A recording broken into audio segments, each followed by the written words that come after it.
Hello, आप देख रहे हैं मोबीशाला स्पेक्ट्रम IAS क्लास। मैं डॉक्टर राजकुमार सिंह। आज आप लोग को हम एंथ्रोपोलॉजी ऑप्शनल पेपर के बारे में जानकारी देंगे, उसके रणनीति के बारे में जानकारी देंगे। जैसा कि 67 BPSC PT कैंसिल हो चुका है, तो रणनीति हम लोग का क्या हो, चूंकि 2 से ढाई महीने के बाद फिर PT लेगा, तो इस बीच थोड़ा सा गैप है, इसलिए कि PT के बाद जो मेंस का एग्जाम होते हैं उसमें ज़्यादा गैप हमको नहीं मिलते हैं। तो ये जो गैप है, इस गैप का आप फायदा उठा सकते हैं कि ऑप्शनल पेपर या GS पेपर 1-2 को धीरे से लेकर चलें। तो आधा समय आप इधर दे सकते हैं, आधा समय PT में दे सकते हैं। तो दोनों को हम मैनेज करके चलेंगे। इससे क्या होगा कि हमारा आने वाला जो मेंस होगा वो बेहतर होगा। इस गैप में केवल PT पढ़ते रह जाएंगे तो फिर PT के बाद मेंस का लोड बढ़ जाता है, क्योंकि दिमाग एक ही हम लोग के पास है। अब उसका अरेंजमेंट हमको करना है कि सिलेबस हम किस तरह से पूरा करें और लिखने का प्रैक्टिस करें। तो बेहतर सजेशन हम यही देना चाहेंगे कि आप लोग ऑप्शनल पेपर जिनका एंथ्रोपोलॉजी है, तो इधर क्लास स्पीड में चलेगी, आप ज्वाइन कर सकते हैं।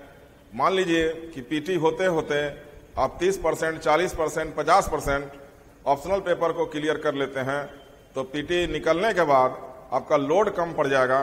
प्रैक्टिस में आप ज़्यादा समय देंगे, क्वेश्चन आंसर करेंगे, तो उसमें आपका बेटर रिजल्ट होगा। एंथ्रोपोलॉजी ऑप्शनल जो है एक बेहतर विकल्प है। पिछले UPSC टॉपर जो है बिहार के रहे हैं एंथ्रोपोलॉजी से, इसलिए साइंस बैकग्राउंड वाले हों, आर्ट्स वाले हों या फिर कॉमर्स वाले हों, सभी के लिए ये सब्जेक्ट जो है उचित है। इसलिए कि इसमें GS का भी पार्ट है, हिस्ट्री का भी पार्ट है, ज्योग्राफी का भी पार्ट है, आपका पॉलिटी का भी पार्ट है, सोशियोलॉजी का है, बायोलॉजी का है। तो कई सब्जेक्ट को मिलाकर ये एंथ्रोपोलॉजी क्रिएट हुआ है और ये मानव से संबंधित अध्ययन है। तो एक इंटरेस्टिंग अध्ययन है और मार्क्स के दृष्टि से देखा जाए तो इसका आंसर जो है वो सीमित और सधा हुआ होता है, संतुलित होता है। बहुत ज़्यादा नहीं लिखना है, इसमें टू द पॉइंट लिखना पड़ता है और आपको बेहतर अंक जो है इसमें मिलते हैं। तो अन्य ऑप्शनल के तुलना में देखा जाए तो एक बैलेंस ऑप्शनल पेपर है एंथ्रोपोलॉजी। तो इसका पहले तो आप लोग जो रखना चाहेंगे तो वो सिलेबस को देख लें, उसका बारीकी से अध्ययन कर लें। 3 सेक्शन में ये बटा हुआ है। तो हल्का सा जानकारी हम देते हैं कि पूरे एंथ्रोपोलॉजी को 3 सेक्शन में बांट दिया गया है।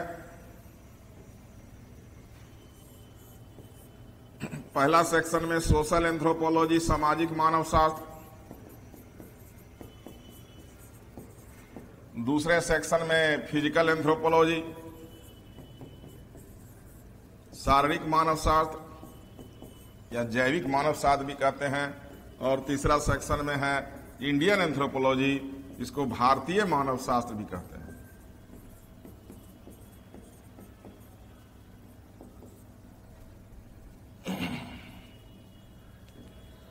हर सेक्शन से 4-4 क्वेश्चन होंगे और हर सेक्शन में 2-2 प्रश्न का जवाब आपको देने हैं। 4 में 2, 4 में 2, 4 में 2। 300 अंक का क्वेश्चन है, यानी एक क्वेश्चन का अंक हो गया 50। 6 क्वेश्चन है 300। अब 300 पूरा मार्क्स है। इस 300 में हम प्रयास करेंगे अधिक से अधिक अंक को कैसे लाएं। सोशल पोर्शन में आप 65 से 70% जा सकते हैं। फिजिकल पोर्शन जो है साइंटिफिक बैकग्राउंड है, इसमें आप 70 से 80% नंबर ला सकते हैं। और इंडियन में फिर वही सोशल का रेंज रहेगा, 65 से 70% के रेंज में जा सकता है। खूब बेहतर करेंगे। सबको हम एवरेज ले लें तो 200 प्लस जो है हमारा अच्छा से आ जाता है।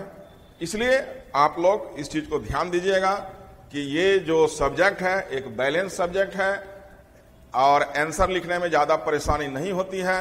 बेसिक इंफॉर्मेशन है, टू द पॉइंट इंफॉर्मेशन है और इसका स्टडी मटेरियल जो है आपको प्रोवाइड किया जाता है और क्लास जो है बोर्ड पर डिस्कशन होगा, सारा मैटर को समझाया जाएगा, स्पीड में क्लास चलेगा, समय के साथ खत्म होगा। तो ये सारा सुविधा जो है आप ले सकते हैं और जो पीटी का गैप आपके पास है उस गैप के को जो है आप बखूबी इस्तेमाल कर सकते हैं ताकि जैसे पीटी का आपका रिजल्ट आ जाए तो मुख्य परीक्षा में आप अपना झंडा गाड़ सके, आप दूसरे से आगे रहें। क्योंकि कंपटीशन यही चीज है, एकेडमिक नहीं है कि हमको दूसरे से आगे निकल जाना है। कोई 60% ला रहा है तो हम 61% लावेंगे, कोई 61 ला रहा है तो 61 पॉइंट हम 5% लावेंगे, तब हमारा दावेदारी होगा। तो उसके लिए रणनीति भी एक जरूरी है, समय सीमा भी जरूरी है। तो सिस्टमैटिक स्टडी इसी को कहते हैं कि कब पढ़ें, क्या पढ़ें, कैसे रणनीति तैयार करें। केवल पीटी में उलझ के ही रह जाए तो सारा समय उसी में ले लेगा। क्योंकि आप पीटी दे लिए, यदि आपका बेहतर पीटी गया है तो तैयारी आपका अच्छा है, उसको केवल रिवीजन करना है। तो अभी हम यही सजेशन आपको देंगे कि आधा समय एंथ्रोपोलॉजी में, आधा समय आप पीटी में अपना दें तो आपका बैलेंस होगा और जो मुख्य परीक्षा आने वाला होगा उसमें आप बेहतर प्रदर्शन कर सकें। जो सिलेबस एंथ्रोपोलॉजी का है 3 सेक्शन में बांट दिया गया है। मोटा मोटी हम इसको डील कर देते हैं कि सोशल सामाजिक मानव शास्त्र में कोई भी विषय हम जब पढ़ते हैं तो उसका परिभाषा पढ़ते हैं, उसका क्षेत्र पढ़ते हैं, अनुविज्ञान से संबंध पढ़ते हैं। उसी प्रकार एंथ्रोपोलॉजी में है कि मानव शास्त्र क्या है, परिभाषा देना है, अनुविज्ञान से क्या संबंध है, इसके क्षेत्र क्या है, स्कोप क्या है, ये मानव समाज के लिए या जनजातीय समाज के लिए कैसे उपयोगी है। पहला क्वेश्चन वहां से पटकेगा। उसके बाद जो है इसका जो ब्रांच है, शाखा है, सामाजिक मानव शास्त्र, शारीरिक मानव शास्त्र, राजनीतिक मानव शास्त्र, पुरातन मानव शास्त्र, ये सब जो है इसके ब्रांचेज है। उस ब्रांचेज से क्वेश्चन होगा। उसके बाद सोशियोलॉजी का टॉपिक्स आ जाता है। सोशियोलॉजी के टॉपिक्स में जो सोशल पोर्शन है उसमें विवाह, परिवार, नातेदारी, धर्म, जादू इत्यादि, ये मेन टॉपिक्स है। इसमें जो पिछला प्रीवियस आता है वो डायरेक्ट रिपीट नहीं करता है, तो आप गेस भी उसमें लेके चल सकते हैं। ये आर्ट्स पेपर टाइप का चीज हुआ, इसलिए थोड़ा अंक हम यहां पर कम डाले हैं। तो एक सेक्शन हमारा खत्म हो गया। 4 क्वेश्चन देगा, 2 लिखना है। अब उस 4 क्वेश्चन में एक क्वेश्चन जो होगा वो शॉर्ट नोट्स होगा। 5 शॉर्ट नोट्स में 4 लिखना है। वो भी ऑप्शन आपके पास है तो वो भी बेहतर है कि आपको शॉर्ट नोट्स पकड़ा रहा है तो लॉन्ग को छोड़ के उस पर जा सकते हैं। लेकिन समस्याओं होगा कि 5 में 4 लिखना, यदि 4 जान रहे हैं तो उसी को हम लेंगे। फिजिकल एंथ्रोपोलॉजी शुरू होता है मानव का उत्पत्ति और उद्विकास के सिद्धांत, जिसमें लेमार का सिद्धांत, डार्विन का सिद्धांत, संश्लेषणात्मक सिद्धांत, पशु जगत में मानव का स्थान। उसके बाद फॉसिल स्टडी है। उसके बाद आनुवंशिकी चैप्टर आएगा, मेंडल के नियम आएगा और लास्ट टॉपिक्स होगा प्रजाति यानी रेस। भारत के प्रमुख प्रजाति वर्गीकरण के आधार, तरह तरह का उसमें चीज है। तो यानी प्रजाति का ऑल इंफॉर्मेशन हम देंगे। तो एक ज्योग्राफी से भी, जो पॉपुलेशन डेमोग्राफी है उससे भी थोड़ा सा संबंधित रखता है वो। तो यानी फिजिकल पोर्शन द बेस्ट है, क्योंकि बायोलॉजी है, इवोल्यूशनरी थ्योरी है, मेंडलियम है, मनुष्य का पशु जगत में स्थान है। इसमें नंबर कटेगा नहीं, टू द पॉइंट आप लिखेंगे। तो साइंस बैकग्राउंड का चीज है तो अच्छा नंबर ये सेक्शन आपको देगा। इसमें भी वही है, 4 में 2 है।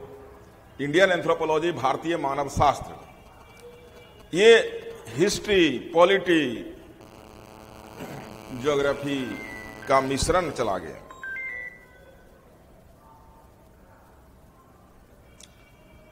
शुरुआत होगा पाषाण काल से। पाषाण काल का 3 सेक्शन पढ़ेंगे। फिर हड़प्पा में टॉपिक्स आ जाएगा। हड़प्पा सभ्यता, इंडस वैली सिविलाइजेशन कंप्लीट पढ़ेंगे। वैदिक काल में कुछ टर्मिनोलॉजी है, आश्रम, पुरुषार्थ, वर्ण, जाति, उसके बाद जनजाति, कुछ और टर्मिनोलॉजी आएगा। बृहद परंपरा, लघु परंपरा, पवित्र संकुल, प्रकृति, पुरुष आत्म सम्मिश्रण, इस तरह का टॉपिक्स पढ़ेंगे। उसके बाद जनजाति से रिलेटेड जो है टॉपिक्स हैं।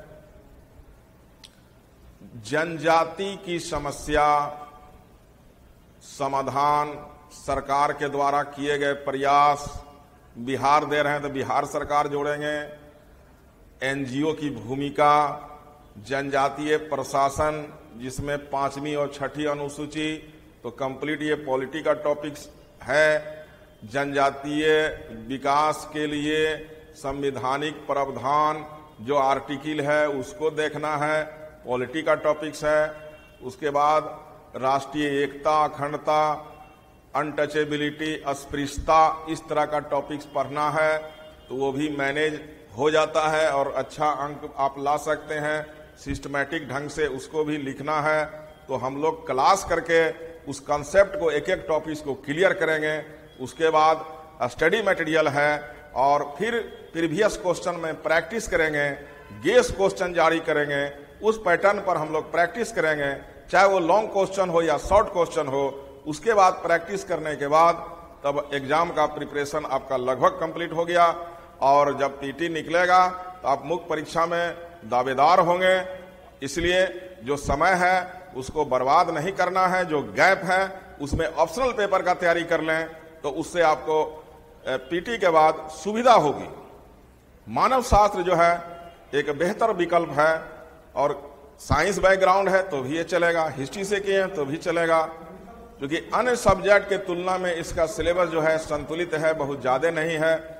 जीएस का भी पार्ट बनता है, इसमें बहुत ज्यादा बुक नहीं पढ़ना है। स्टडी मटेरियल जो है सिलेक्टेड है, सीमित है, टू द पॉइंट है। कुछ कंसेप्ट है, उस कंसेप्ट को लेना है, तो लेने के बाद आपके समस्या का समाधान हो जाता है। तो मोवीशाला आप देख रहे हैं, मैं doctor Rajkumar Singh, spectrum IAS class. इस ऐप पर आपको एंथ्रोपोलॉजी का ऑनलाइन क्लास चल रहा है, इसमें आप जुड़ सकते हैं और फायदा उठा सकते हैं।